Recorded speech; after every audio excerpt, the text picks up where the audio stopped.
Now, on 105.9 FM and streaming worldwide on the WMAL app. O'Connor and Company. 7:06. It's O'Connor and Company this Friday morning in your nation's capital. Let's get rolling here on a busy day. Coming up at 7:35, SBA Administrator Kelly Loeffler. 8:05, Ed Morrissey of Hot Air give us his analysis on the new Pope. Born in America. Never thought I'd see the day. And by the way, to that end, we've got Monsignor. He's actually the Chancellor of the Diocese of Arlington. Joining us at 8:35. That'd be Monsignor Paul Unpronounceable. No, it's De Laterantaye. I apologize, Father, for mangling your name. But the Monsignor will join us to give us his perspective as a man of the cloth on the new Pope, the American Pope.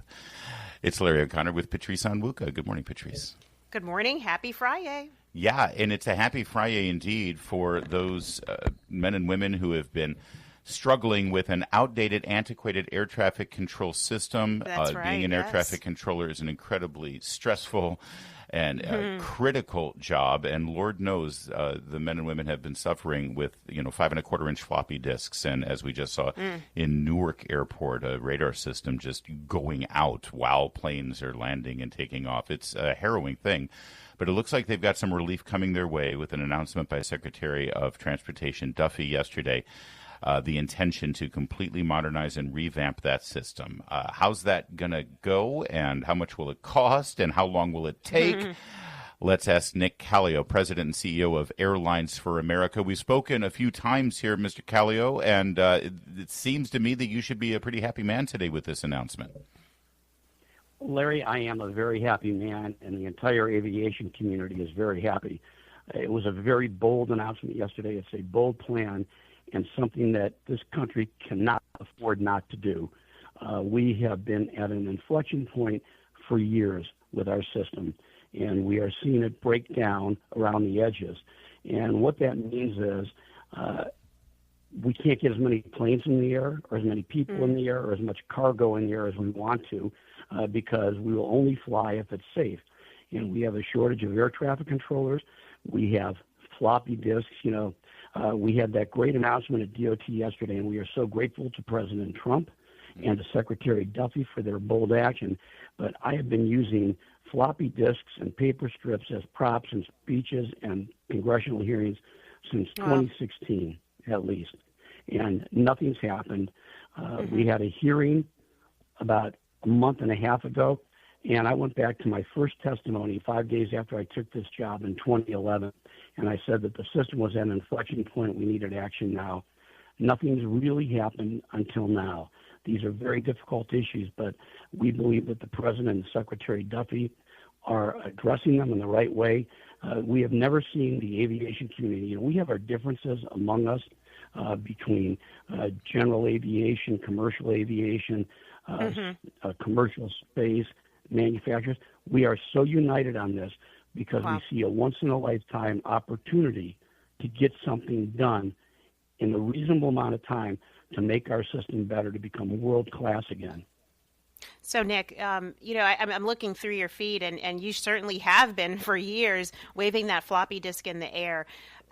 What has the response been from previous administrations, both Republican and Democratic, to the issues that you've raised? Because these near misses are not new. The shortages in staffing are not new. But this is the first administration to really take them seriously. But what was the response in the past, and why didn't anyone take any action then? The response was, and I mean this clinically and not critically, business as usual. And right now, like I said, we are in an inflection point. We need really bold action. So things were tried to be done through the normal process. Right now, we need to get a bunch of money up front so that the FAA can plan out and take care of the problems that we need. The telecommunication system. Copper wires? Really? Seriously? How about digital? Paper strips? One controller handing a paper strip to another. Can't that be digitized sooner than 1929, which is the current plan?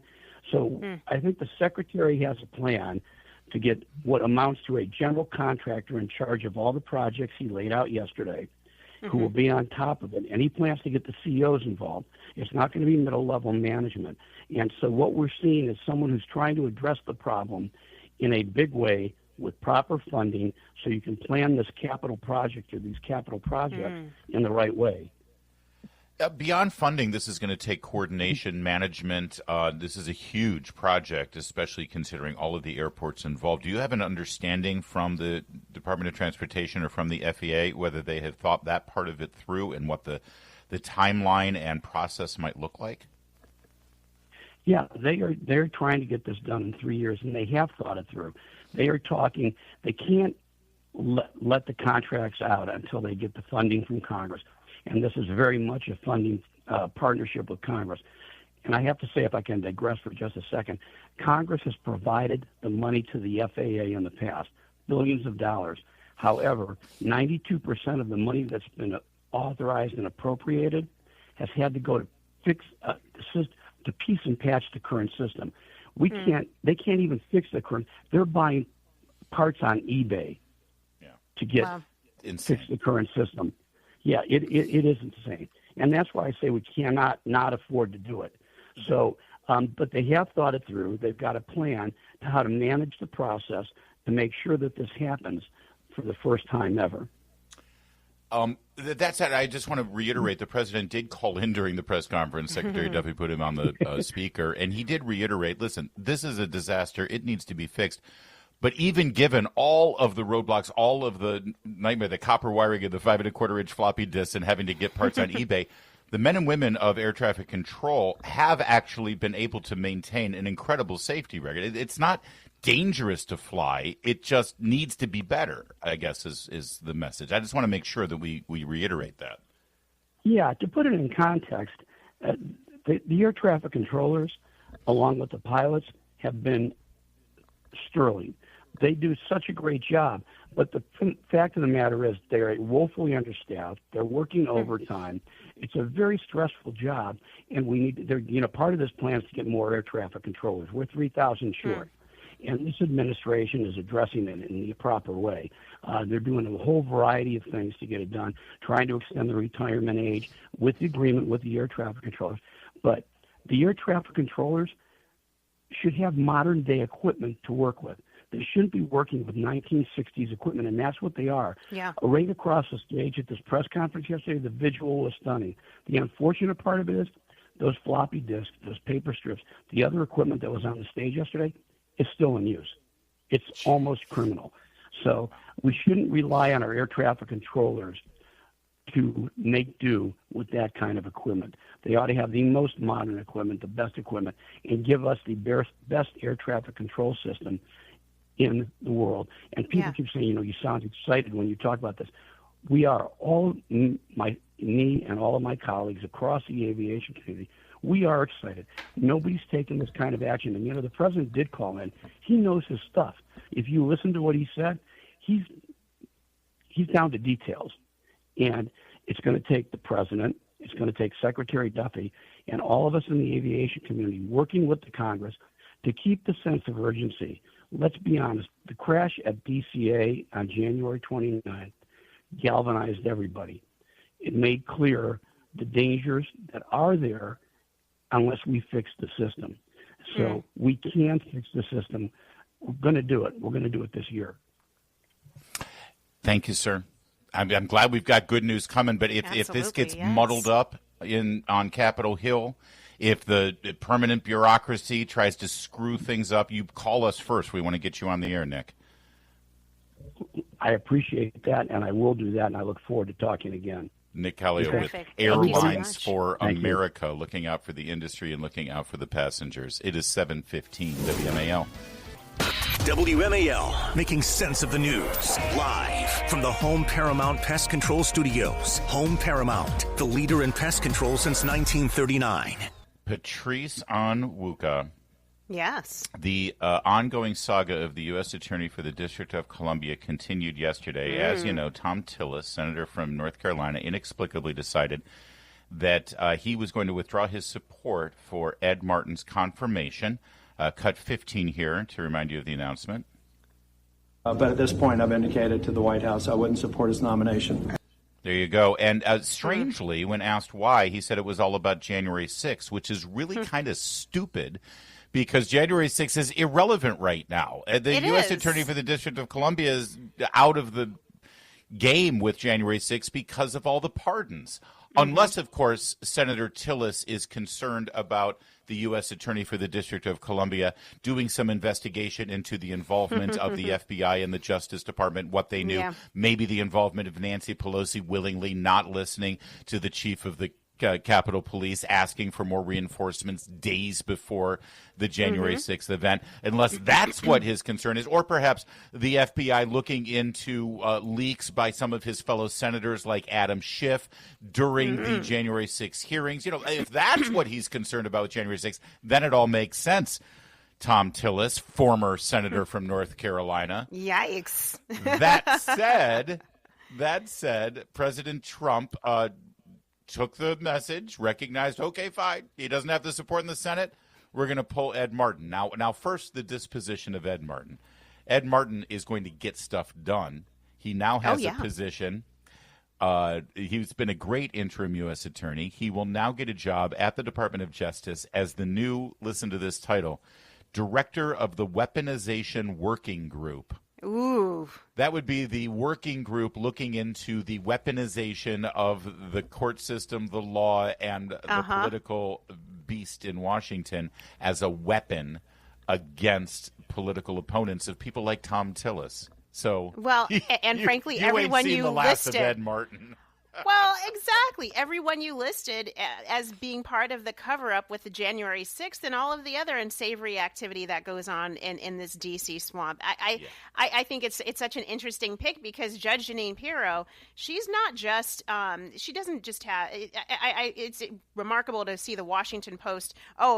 Trump picks Fox News host. They love to lead with the media career when, in fact, Judge Jeanine has had a long-standing career as a judge, in various roles where she has done a fantastic job representing the interest of the people, creating domestic violence agencies, for example, to protect women who needed to be protected from dangerous from spouses and people they're in a relationship with. So she knows what she's doing, and she's going to be a very articulate person to speak on what's going on. And so they may regret, losing Ed Martin and gaining Jeanine Pirro. Exactly. See, that's the other end of this amazing Trump jiu-jitsu move. It's like, number one, okay, you're not going to confirm Ed Martin? Tell you what, fine, he won't be the U.S. Attorney for the District of Columbia. I'm going to put him in charge of this special task force at the Department of Justice, and I'm going to empower him to investigate the weaponization of the government under the Biden presidency, and that includes anybody on Capitol Hill who participated in that weaponization. Senator Tom Tillis, Senator Adam Schiff, Liz Cheney, et cetera, et cetera. So Ed Martin continues to do that great work in a new position that doesn't require a Senate confirmation. And then to perfect the jiu-jitsu move, he brings in Jeanine Pirro and says, now what are you going to say? Oh, I'm sorry, you're going to find something she tweeted? You're going to find something she said on the 5 or on Fox News? Sorry, pal. Good luck with that. I mean, I'm guessing that Jeanine Pirro will make it through confirmation, and it ain't like she's going to be any less effective than Ed Martin was, except I will say this. I know we call her Judge Jeanine, and I've met her. She's a spitfire. She's got energy. I think she'll win the approval of many people in that position.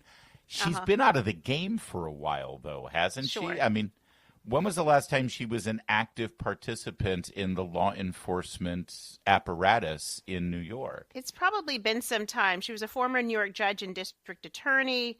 So it probably has been a while since she's actually been in a courtroom other than for anything maybe civil or personal. But that said, that doesn't disqualify her experience. No, I'm not saying she's disqualified. I want her to be able to hit the ground running and get stuff done because the U.S. Attorney for the District of Columbia is a very important job, not just on a federal level for the things that they're going to do, but also locally. We need Judge Jeanine to become the U.S. Attorney quickly and hit the ground running to keep the District of Columbia safe, because it's been a nightmare for the last 4 years when people are arrested by D.C. cops and then the U.S. Attorney just lets them walk scot-free. Well, I mean, that said, I'm sure there are people who would be her number 2, number 3, who are able to get her up to speed pretty quickly. Now she lives in New Jersey, been in New York for decades and decades. But that's another thing to be suspicious of. Yeah, but I'm pretty sure she can get caught up to speed on what's going on in D.C. pretty quickly. I mean, that's it. I don't see her having issues getting confirmed in the Senate. I really don't. Yeah. All right, let's see. Like I said, I think she'll get confirmed too. I just want to make sure she can hit the ground running and get going because she's been out of the game for a bit. But I have no doubt that Martin's apparatus that he's already put in there will be fine as well. So basically, bottom line, Tom Tillis, you win the day. You don't get Ed Martin as U.S. Attorney. Instead, now you got to deal with Jeanine Pirro, and you still got to deal with Ed Martin. It was a brilliant move. That's right. 723. WMAL-FM, Woodbridge, Washington, a Cumulus media station. Making sense of the news. News Talk 105.9. News now. Now on 105.9 FM and streaming worldwide on the WMAL app. O'Connor and Company. It's 7:37 now on O'Connor and Company. Thanks for tuning in on this busy Friday in the nation's capital. I mean, they're all busy, aren't they? But this seems busier than most. With all the news yesterday, and then add to that the naming of a new pope, and then of course he's an American. Although he's from Chicago, so is it really America? I mean. Well. Some people might say otherwise, but yes, it is. To discuss that, coming up at 8:05, Ed Morrissey of Hot Air, who covers the Vatican for Town Hall. Also at 8:35, Monsignor out of the Diocese of Arlington. He's actually the Chancellor of the Diocese. He'll be joining us. This is Monsignor Paul de la Durante. I got it. De la Durante. Okay. Yeah, thank you very much. It's Larry O'Connor with Patrice Onwuka. Patrice, it's always fun to have a member of the Trump administration, Trump cabinet, joining us. And this time it is Kelly Loeffler, former senator of Georgia, of course, and now the SBA Administrator to join us. Good morning, Madam Administrator. Good to talk with you. Well, good morning, Larry and Patrice. Always love being on with y'all. The president made a huge announcement yesterday with regard to tariffs, and I think people always think that tariffs, that this deal with the UK is fantastic. I think, and I'm excited that I'm going to get some Boddington's beer without additional burden. But people think of this as like, Boeing's going to do this and Pfizer's going to be able to do that. But this affects small businesses, too. I've got to think that people who rely on the SBA are actually really interested in not just this deal, but what this portends in terms of future deals for international trade. Absolutely. I mean, look what it does for our farmers. $5 billion for our farmers. It gives a level playing field to our small businesses who have been disadvantaged by having not just monetary trade barriers, but non-monetary trade barriers, regulatory and so forth, but particularly in our ag sector. I think aerospace was another one. As I've traveled across the country, not just this week, but since I've had the honor of being part of President Trump's administration representing our 34 million small businesses, the amount of aerospace production by small businesses in this country is huge. Yeah. So to be able to export that overseas, these are great paying jobs. These are people's communities that are being strengthened by these local manufacturers is critical, and it's in every sector. So it's a great leadership move on an important day. So really historic, and just is going to set the tone for more successes. Yeah. It's great to talk to you because this is the last couple of days of Small Business Week, and I work with independent women as well, and we really focus on women-owned businesses. We know they're growing and thriving, and we're excited that, the administration kind of is not enforcing a bad independent contractor rule that would impact self-employment. But I would love for you to talk about what you're doing at the SBA in terms of returning it to its actual focus and purpose. I think we saw a big expansion into, a lot of these different ideological areas around gender, race, all of this stuff. But now what is the SBA really doing to help small businesses and pushing aside the ideological stuff that frankly, is discriminatory when you think about it? Absolutely, Patrice. And I'm glad you framed it that way because, look, I was a women-owned business. I had women-owned businesses. But what I cared about were the same things that men and people from all walks of life cared about: access to capital, giving the government out of the way, low taxes, deregulation. And what's great is that President Trump's agenda has everything that we need in that. We don't need to pick winners and losers. We don't need discriminatory actions. And unfortunately, the SBA was one of the worst offenders, not just on DEI, which I eliminated on day one. We're going to level the playing field so that everyone who qualifies can receive that access to capital, counseling, and government contracting.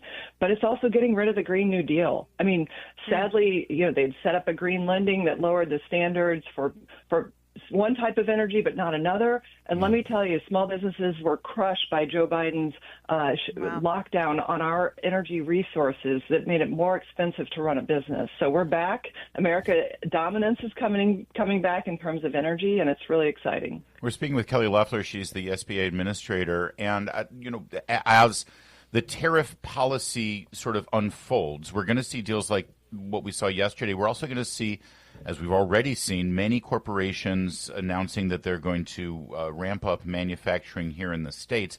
And as you just pointed out, that means the supply chain here in America is going to require a lot of small business manufacturers to help supply those larger manufacturers. And to that end, to be able to ramp up all that manufacturing, it's going to require loans. A lot of businesses who are going to say, all right, let's go, game on, we can manufacture here in America. They're going to need to be able to borrow. We're not seeing a whole lot of help from the Fed right now with regard to interest rates coming down as they should. How does the SBA step in there in terms of manufacturing loans? Yeah, so the SBA typically has had a cap of $5 million on manufacturing loans. And as I've visited manufacturers, I'm seeing next-gen smart manufacturing using AI in their CNC machines. So we need to double the limit to $10 million for our 7A and 504 loans. So what we have in Congress is a bipartisan bill to support reshoring, onshoring, and made in America, because that engine is running. And I've talked to so many owners of manufacturers that said, I'm so tired of having people tell me we can't make it in America because we're doing it right now. We just need the government to support us. And tax policy is going to help that too. You're absolutely right. Interest rates should be coming down because President Trump, his policies are counterinflationary. Powell's only looking at tariffs. He's not looking at lower taxes, deregulation, lower energy prices, low core inflation. He's picking one political piece of this, of which fair trade, tariffs is only one part of fair trade. And so I think we need to make sure that we're looking at the full picture. Awesome. Yeah, well, I'm just so glad you raised taxes really quickly because I'm hearing floating ideas that as part of the tax negotiations, there may be an increase in taxes on, high-income earners, that top rate going back up. What would that do to small business owners who are pass-through entities, meaning they do their taxes on individual taxes, like raising taxes on those folks? Yeah, it would be tough. Small businesses are the engine of our economy. They represent 99% of all businesses across this country. They create 2 out of every 3 new jobs. So clearly they're the economic engine, but they're also the people in our communities that support the local baseball team. They buy ads on local radio. They are the salt of the earth people that I encourage everyone to think twice before they pick a big business over a small business, in terms of their purchasing. But, I think, we have to ensure that small businesses are empowered and not taxed. And I'm really pushing on the 2017 extension, making that permanent, hopefully, and keeping taxes low for our job creators. Kelly Loeffler, SBA for the Trump administration, and increasing those manufacturing loans from $5 million to $10 million. That's a huge. That's a game changer. As we start to ramp up the manufacturing force here in America. So we'll keep an eye on that. I know that's going to keep you busy as well. So thanks for joining us. Thank you so much. Absolutely. Great day. WMAL's Vince Colonnese, weekdays at noon on 105.9 WMAL, making sense of the news. What is seen down in Blacksburg? If you're listening to us in Blacksburg right now, and I know some friends in Blacksburg actually who do listen, last night they may have thought that there was an earthquake. It felt like there was an earthquake, but it was actually Metallica playing at the stadium where the Hokies play football. Oh, wow. I've seen a video of this when they played Enter Sandman, and everyone in the crowd jumping up and down at the same time to the rhythm of Metallica, literally registered on the Richter scale that they keep there in the seismology Whoa. department at Virginia Tech. Unbelievable. That's amazing. It looked like quite a scene. And it basically simulated an earthquake. For those of you who are concerned about the 60,000 fans causing an earthquake in the stadium, apparently the structure of the stadium is fine. The seismograph, by the way, is about a mile away from the stadium, and it registered this So it ground felt that motion far. as if it was an earthquake. It would have been about a 1.0 on the Richter scale, though, so it's not that much, but enough to feel. Here's my real concern. By the way, how great is this for Metallica? They've been around since 1981, and they still pack a stadium of, college kids who love this music. Not to mention, Gen Xers like me who love it as well. And millennials who weren't born, but that's okay. We still all right. Here's my concern. They're on this tour. Yeah. And they're going to be playing FedEx or Northwest or whatever it is we call it.